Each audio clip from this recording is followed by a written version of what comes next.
Every year, thousands of tourists visit Nigeria. They see the markets. They visit the museums. They take photos of the beaches and the cities. But there's something they never see. Something hidden in the villages. Something that happens when outsiders aren't looking. What you're about to witness is a ceremony that most Nigerians themselves have never experienced.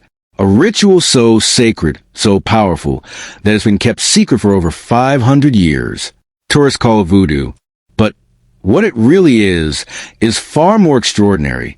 This is the ceremony they don't want you to see. And I'm about to show you why. I'm Voodoo Keeper, and this is the secret ritual. There's a reason tourists never witness what you're about to see. It's not advertised in travel guides. You won't find it on TripAdvisor. No tour operator will take you there, because this isn't a show. It's not a cultural performance staged for cameras. This is a real thing. In southeastern Nigeria, in the heart of Igbo land, there are ceremonies that happen behind closed doors, in village squares that tourists never reach, at times carefully chosen by elders, not by tourism schedules. What Westerners loosely call African voodoo is actually a complex system of spiritual practices. And the ceremony you're about to witness, the Igbo Masquerade, is one of the most guarded secrets of Igbo culture. Why the secrecy? First, these ceremonies are sacred.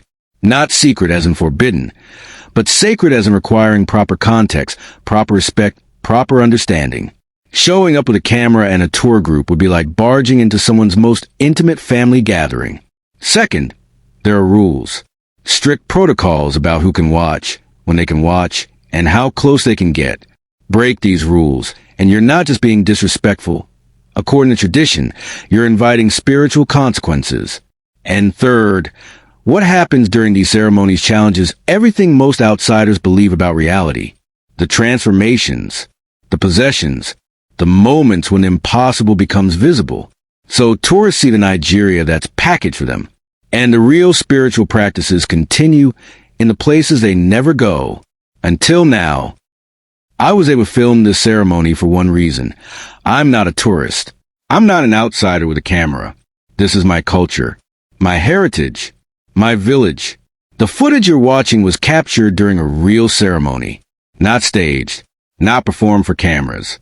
This is what happens when the elders give permission, when the proper offerings have been made, when the spirits are called. And what you're about to see is the Igbo, one of the most spectacular and mysterious forms of Igbo masquerade. Let me be clear about something. In the West, you hear the word voodoo and you think of Hollywood movies, dark magic, curses, dolls with pins. That's not what this is. What Westerners call voodoo, we call manwu, the spirit of the dead, the practice of connecting with ancestors through ritual, through dance, through the wearing of sacred masks and costumes. The Igbo Masquerade is a specific ceremony where a performer becomes a vessel for ancestral spirits. And when that spirit fully enters, something extraordinary happens. The performer transforms, growing from normal human height to 15 feet tall, moving with strength and grace that seems to defy physics. And then, in one explosive moment, slamming back to earth. Tourists never see this because they're never in the right place, at the right time, with the right permission, but you're about to see it now. Watch carefully. This is how it starts. The ceremony doesn't begin with the masquerade. It begins with the drums. Every rhythm carries meaning, communicating with the spiritual realm in ways that words cannot. You'll notice the crowd gathering. This isn't an audience. These are participants, family members, village elders, people who understand the weight of what they're about to witness. See the children being moved back? That's not random. Certain masquerades have restrictions. Some cannot be viewed by women. Others require children to maintain distance. The Igbo has its own rules, carefully followed. Now watch as the figure enters the ceremonial space. This is the Igbo, though at this moment, it's still just a performer in costume. The raffia covering you see isn't decoration. It's sacred material, prepared according to specific rituals. Each color has meaning. Red for life force, white for ancestral connection, black for the mystery between worlds. But right now, the spirit hasn't fully entered yet. The performer moves with rhythm. Yes, but it's earthly, human, grounded. The crowd knows what's coming. You can see it in their posture, the anticipation, the respect, because they've seen this before. They know the moment that's approaching. The drums intensify, the rhythm accelerates, the chanting grows louder. And then watch closely now. Everything changes. This is the moment tourists never see. In seconds, the Agiriegu begins to rise. 6 feet becomes 8. 8 becomes 10. 10 becomes 15. Look at how smoothly it happens. No wobbling, no hesitation. This isn't someone on stilts struggling for balance. This is something else entirely. From this height, the Agiriegu surveys the entire gathering. In Igbo tradition, this is the moment when the ancestor looks upon their descendants, when the spirit world becomes visible in the physical realm. Notice the movements now. There's no fear, no caution. The Agiriegu spins, gestures, commands a space with absolute authority.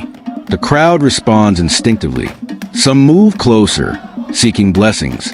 Others step back, showing reverence. Everyone understands they're witnessing something beyond ordinary experience. Now watch what happens next. This is the most dangerous part. The Agiriegu begins to spin faster. The drums match the rhythm exactly. The air feels electric with anticipation. And then in one explosive motion, 15 feet of spiritual energy slams toward the earth. That impact, that's not a fall. That's a deliberate reunion. The spirit acknowledging its connection to the physical world. Heaven touching ground. The ancestor completing the circle. This is what tourists never see. This is the moment that would be impossible to explain in any travel brochure. This is why the ceremony remains secret. Because how do you package this for outsiders? How do you make this fit into a 3-hour cultural tour? You can't. So it remains hidden, protected, sacred. So what just happened? What does it all mean? In Igbo spirituality, there's no hard boundary between the living and the dead. The ancestors remain present, watching, guiding, intervening. But they exist in the spiritual realm, and we exist in the physical. Masquerade ceremonies are the bridge. When a performer puts on the sacred mask and costume, they're not pretending to be a spirit. They're not acting. According to Igbo belief, they become the vessel through which the spirit manifests. The Agiriegu's vertical transformation, that moment of growing tall, represents spiritual ascension, the performer transcending their individual identity to become something greater. The spirit elevating to survey its descendants, to check on the community, to maintain the connection between worlds. But what goes up must come down, and that slam to the earth, that's the critical balance in Igbo cosmology. We can reach toward the divine, toward our ancestors, toward the spiritual realm, but we remain rooted in the earth, in the physical, in the here and now. The Agiriegu embodies this balance, rising to touch the sacred, then returning forcefully to acknowledge the earthly. For tourists, this would just look strange. Impressive, maybe. Visually spectacular, certainly. But without the cultural context, without understanding Igbo spirituality, without knowing what Manwu actually means, it's just a performer on stilts in a raffia costume. That's why this ceremony remains secret. Not because it's forbidden to outsiders, but because outsiders wouldn't understand it anyway. But you're getting the context. You're learning what it means. You're seeing beyond the surface. That's the difference between a tourist and someone who actually wants to understand. Now let me tell you something that might surprise you. Yes, there's a physical mechanism. Inside that raffia costume is a carefully constructed bamboo framework that can extend and collapse. The performer controls it through years of training, practice, and physical discipline. So is it just a trick? Is it just mechanics? Here's what tourists miss. The mechanism is only one layer. A violin produces sound through string vibration and resonance. That's the mechanism. But that doesn't explain Beethoven. That doesn't explain why a violin in the hands of a master can make you weep. The Agiriegu performer trains for years, not just in operating the framework, but in the spiritual preparation, the fasting, the ritual cleansing, the mental readiness to become a vessel for something beyond yourself.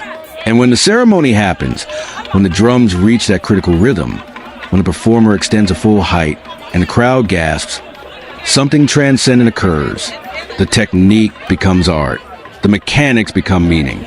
The physical becomes spiritual. That's what tourists never see. They'd look for the trick, miss the truth, and walk away thinking they'd figured it out. But the people in this village, they see their ancestor. They see the spirit manifested. They see the boundary between worlds becoming thin enough to touch. And maybe, just maybe, both perspectives are true at once. This ceremony is one of dozens still performed across Igbo land. Rituals that tourists never witness. Traditions that carry centuries of unbroken cultural transmission. They remain secret not because they're meant to be hidden forever, but because they require proper understanding, proper respect, proper context. What you just witnessed is the real Africa, not the Africa package for tourism, not the Africa of Hollywood movies, not the Africa of stereotypes and misconceptions. This is the Africa that still connects with ancestors, that still honors ancient practices, that still knows how to bridge the physical and spiritual realms. If you want to see more of these secret ceremonies, the rituals that outsiders never witness, the practices that still hold spiritual power, subscribe to Voodoo Keeper, because I'm documenting what tourists never see, and I'm sharing it with people who actually want to understand. Next time, I'll show you the masquerade ceremony that only happens at night, the ritual where women must turn away, the tradition so powerful. Even the elders speak of it in whispers. Until then, remember, the real Africa is still out there, still sacred, still secret, unless you know where to look. This is Voodoo Keeper.